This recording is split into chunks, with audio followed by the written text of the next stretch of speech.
এই শান্তিটা গেল কোথায়?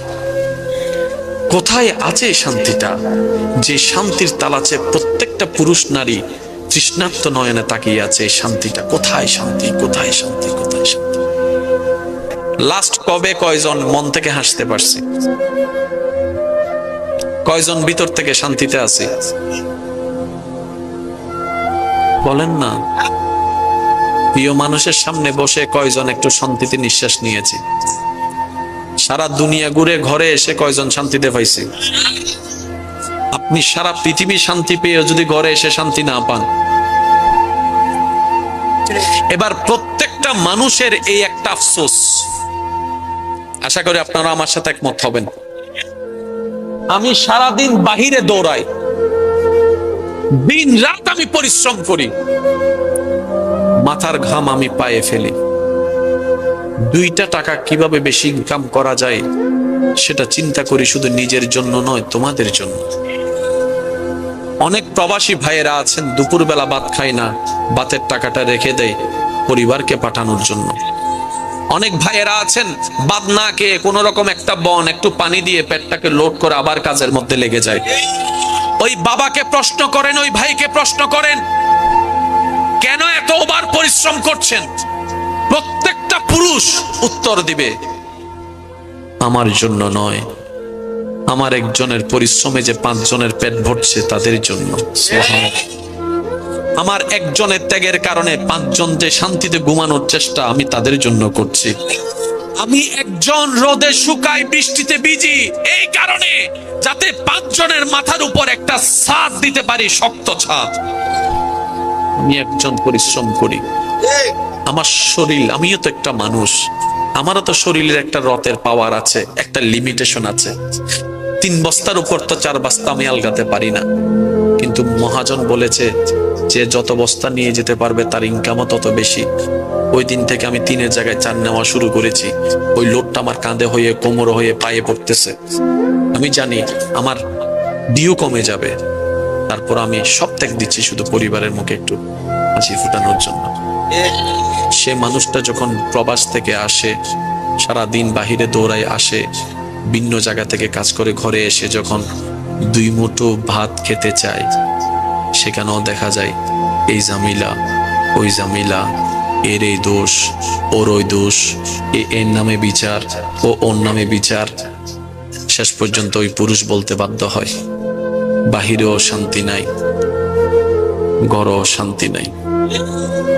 এমনও পর্যন্ত শোনা যায় বলে, ইচ্ছা করে সবকিছু ছেড়ে চলে যাব বাহিরে কোথাও, তোমাদের যেদিকে যা মন চায় তা করো, আমার 2 চোখ যেদিকে যায় আমি সেদিকে চলে যাব।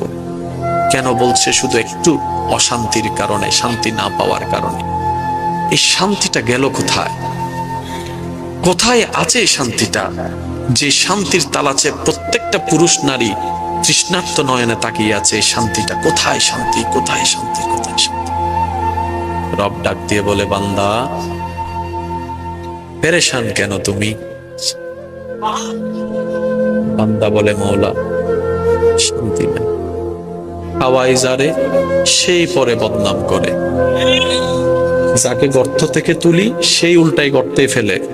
আগের যুগে বাবা মারা যদি জোতা দিয়েও ফিটাতো, সন্তান কখনো মাটি থেকে চোখ তুলে তাকায় নাই।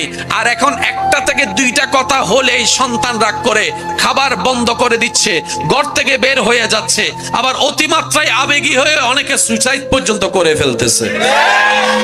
আমি শ্রদ্ধার সাথে মা বাবাদেরকে বলবো, সন্তান অপরাধ করলে, ভুল করলে অবশ্যই আপনি শাসন করবেন, কিন্তু শাসনের ধরনটা যেন সুন্দরভাবে হয়, তার আত্মসম্মানে যেন আঘাত না লাগে।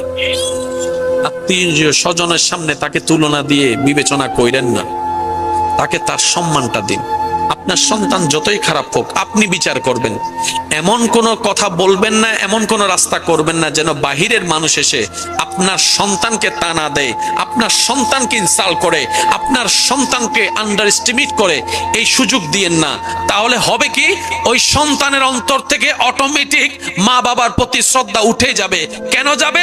একটা হচ্ছে রাগ, আরেকটা হচ্ছে শয়তানের তো লেগেই আছে সব সময় বেয়াদবি করানোর জন্য। কথা বলতে হবে, ঠিক কি না? কিছু কিছু জায়গায় আমাদেরকেও একটু সাবধান হতে, আল্লাহ আমাদের সবাইকে বুঝার তৌফিক দান করুন। আমার কোনো কথায় কষ্ট নিয়েছেন? আমি কিছু কথা বলি, যদি বাঁচার মতো বাঁচার ইচ্ছা থাকে, প্রাণ খুলে প্রাণ ভরে যদি নিঃশ্বাস নিতে ইচ্ছা হয়, তাহলে কথাগুলো আপনার জন্য। যতগুলা মানুষ এখানে নিঃশ্বাস নিচ্ছেন, নিঃশ্বাস নেওয়া এক জিনিস, প্রাণ ভরে নিঃশ্বাস নেওয়া আরেক জিনিস। ঘুমানো এক জিনিস, শান্তির ঘুম আরেক জিনিস। হাসা একটা জিনিস, মনের হাসা আরেক জিনিস। আপনি আপনাকে প্রশ্ন করেন, আমি আমাকে প্রশ্ন করি, লাস্ট কবে কয়জন মন থেকে হাসতে পারছি? কয়জন ভিতর থেকে শান্তিতে আছে? বলেন না। প্রিয় মানুষের সামনে বসে কয়জন একটু শান্তিতে নিঃশ্বাস নিয়েছি? সারা দুনিয়া ঘুরে ঘরে এসে কয়জন শান্তিতে পাইছে? আপনি সারা পৃথিবী শান্তি পেয়ে যদি ঘরে এসে শান্তি না পান, এবার প্রত্যেকটা মানুষের এই একটা আফসোস, আশা করি আপনারা আমার সাথে একমত হবেন।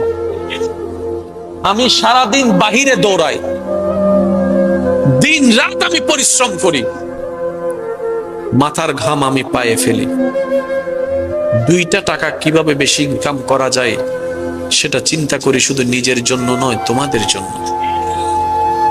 অনেক প্রবাসী ভাইয়েরা আছেন, দুপুরবেলা ভাত খায় না, ভাতের টাকাটা রেখে দেয় পরিবারকে পাঠানোর জন্য। অনেক ভাইয়েরা আছেন, ভাত না খেয়ে কোন রকম একটা বন একটু পানি দিয়ে পেটটাকে লোড করে আবার কাজের মধ্যে লেগে যায়। ওই বাবাকে প্রশ্ন করেন, ওই ভাইকে প্রশ্ন করেন, কেন এত ওভার পরিশ্রম করছেন? প্রত্যেকটা পুরুষ উত্তর দিবে, আমার জন্য নয়, আমার একজনের পরিশ্রমে যে 5 জনের পেট ভরছে তাদের জন্য।